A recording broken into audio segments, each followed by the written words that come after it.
nafaqat italiyaliklar, balki butun dunyo sevib iste'mol qiluvchi spagettini birgalikda tayyorlashni o'rganamiz.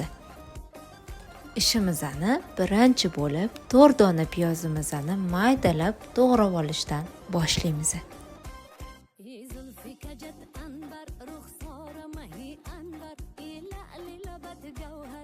Pomidor yoki konservalangan pomidor xohishingizga qarab blenderdan o'tkazib olamiz. 7 daqiqa davomida spagettilarni pishirib, bir chekkaga olib qo'yamiz.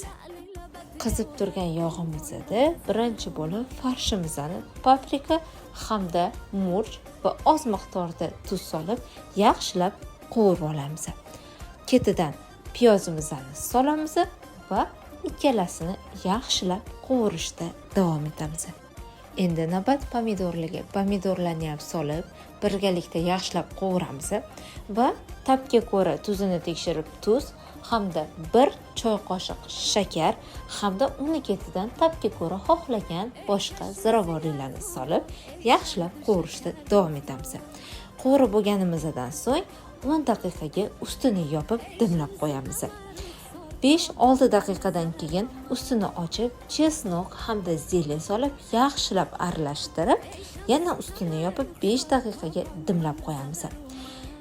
5 daqiqa o'tgandan so'ng qaynatib olgan spagettilarimizni oz miqdordan solib, yaxshilab aralashtirib olamiz. Spagettini yeyishga shoshilmaymiz. Avvalo ustiga qirg'ichdan o'tkazib sir sepamiz va bemalol mazza qilib tanovul qilsak bo'ladi. Ishoninglar, ta'miga gap bo'lishi mumkin emas. Agar video yoqqan bo'lsa, like hamda kommentariy kutaman.